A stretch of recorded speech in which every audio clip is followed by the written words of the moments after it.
Hey, what's up guys? Joker here, coming at you from CES 2019 with our first video from the event in Las Vegas, and I'm visiting today with Lian, who's got some new products to show off that we're going to go over. But first, I just wanted to say a quick thank you to our sponsors for the event, Be Quiet and .tech domains, which were responsible for sending me out here to Las Vegas, so huge thanks to them. So let's kick things off with the TU150, which is a small form factor case from Lian. This is a brand new case. It's going to be retailing for $99 here in the year 2019. And since it is a small form factor, they're kind of playing into that. It does seem like it's kind of designed for LAN events, as it has a handle up on the top, which will be convenient if you do need to go ahead and move this around frequently, which would be a benefit of having a small form factor PC, like the case here with the TU150. The handle, unfortunately, doesn't really feel that comfortable in the hand. It's kind of square, and I can imagine lugging around a 20-plus pound computer, having to walk a little bit of a distance. It could definitely become uncomfortable holding it for any sort of extended period of time. And it also didn't really instill a lot of confidence in me if I had hundreds, possibly even thousands of dollars worth of hardware on the inside of the system, because the handle itself just doesn't really feel very sturdily attached to the case. I mean, it's aluminum, it's an aluminum handle, it's metal, which feels good, but the actual way it's attached to the case just doesn't feel very strong. So it doesn't instill a lot of confidence in me if I was lugging around my hardware inside of the system, but hopefully it's something they could work on before this is actually released out to the public. It is designed to be used for air cooling. There's no AIO support really. There's only a single 120 millimeter fan on the front, and it does seem like it would be a little difficult to be able to get even a 120 rad on the front side of the case. So definitely plan on using air cooling if you do pick up the TU150. The cable management also looks like it could be rather difficult on the inside of this chassis. It uses toolless side panels, which is very convenient, but the way that they lock on is you just basically push them on, and I could imagine that if you were trying to stick a nest of cables on the back side of the case, it would probably just pop right off. So cable management could be a little bit of a challenge in this case, but I can't speak officially until I've actually had a chance to build inside of one. But, even the one that they had set up here, the cables were not very tidy in the inside of the build at all. Lian also showed off a new all-in-one liquid cooler. This is actually their first ever liquid cooler, and this is a very early design on this, so definitely keep that in mind. Things could certainly change before this is released, which is expected to be in Q2 of this year. But for their first ever all-in-one cooler, it looks pretty darn nice. It's got an aluminum shroud that goes all the way around the radiator. The radiator is actually the housing for the pump as well, which obviously they're doing to kind of avoid the whole Asetek patent, so good on them for doing that. The aluminum shroud definitely gives it a very industrial look, which I'm personally a big fan of. Speaking of fans, that is something that is definitely going to change for the final version, as the one here set up in the suite was actually running Corsair fans, but they will almost certainly be switching over to their own Lian fans by the time this releases, and they may or may not be RGB. Nothing has been made official yet when it comes to the fans. The actual cooler itself does have RGB on it, and if you are not a huge fan of RGB and you want a little less RGB in your life, it has a magnetic cover that you can have on or off, whichever happens to be your preference, and that'll also hide the Lian logo if you don't really want to see any branding on the inside of your system. And going back to what I was saying about the fans, they may include their new Bora fans, which were actually shown off here as well. So these could end up on the all-in-one cooler. They showed these off here. Very nice looking fans. The actual housing for the fan itself is all aluminum, which I don't think I've seen before. Usually they're just plastic. So that's very nice.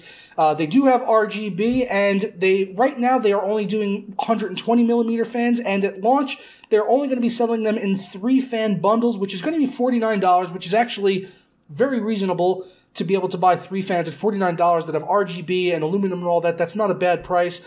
They did say that over time it could change. They might start selling them 1 fan at a time, but for now, they only have a plan for a 3-fan pack, as I said, at $50, and they'll be out this year. They also showed off some new variants of their award-winning O11 chassis that was, for many people, on their best case of the year list for 2018. I personally didn't get a chance to use one, but everything I've heard about their O11 cases has been nothing but phenomenal. Der Bauer actually even worked with them to help design the 011. So, and he definitely knows his stuff when it comes to computer components.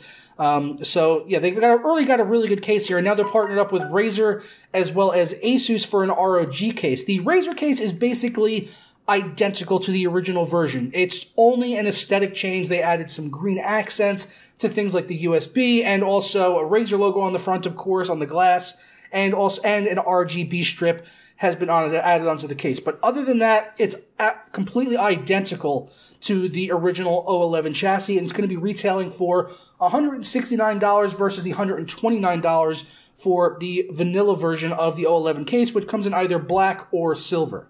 The Asus ROG case, on the other hand, which is going to be retailing for $199, actually does have some changes. For starters, it's a full tower versus a mid tower. It's significantly larger than the other 011 chassis that were here, so that helps to certainly justify the price increase up to $200 on it, and they do have some more connectivity on the front side of the case, some extra USB connectors at the bottom, as well as controllers on there for the RGB and the fans, I believe, is what those are going to be used for. All of these cases are going to be available in 2019, so definitely keep an eye out for those in the future. Last but certainly not least is a new desk from Lian Li, which is going to be selling for $1,200. This is the DK04. It is a sit-stand desk, so obviously you can adjust the height, have it go up, go down pretty darn low to have the most expensive coffee table in the world. Or actually, no, there's probably way more expensive coffee tables out there. But this one would have a PC built on the inside of it, which is pretty awesome. They have several desks like this already,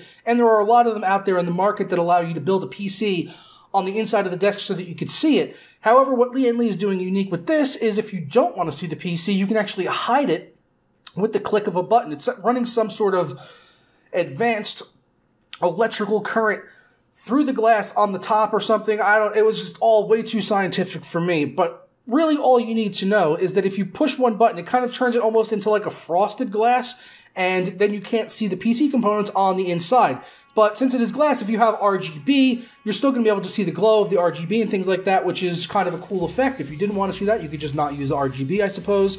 But yeah, it's a kind of a cool trick. I'm not really sure how much functionality most people would see out of it to give them an actual use for it, apart from just kind of showing it off to friends when they come over and show, hey, there's my computer. Where is it? You hit a button and then it's revealed. So I guess that's kind of a cool use case for it. But outside of that, probably not too much functionality for just being able to hide your PC components. But for $1,200, you're getting a really good quality sit-stand desk nonetheless. But that's going to wrap it up for my coverage with Lian Li here from CES 2019. Definitely some unique products that they are showing off here. And speaking of things that are unique, why not go and get yourself a unique .tech domain with my link down in the description below. So many companies are using .tech domains right now, from startups all the way to some of the big companies like Viacom, as well as Intel. Even CES has their own .tech domain, the event that I'm at right now. And for a limited time during CES, you can actually get 90% off of 1, 5, and 10-year domains if you use my link and use the code CESGO when you do check out and pick your domain. I actually have jokerproductions.tech. If you punch that into your browser, it'll take you right to my channel. So be sure to hit up the link down in the description below to get your .tech domain today. But I'm going to go ahead and get on out of here, guys. I'll be seeing you throughout the rest of the week with more content and coverage here from CES 2019. I hope you all have a good day, and I'll see you tomorrow for another video. Ta-ra.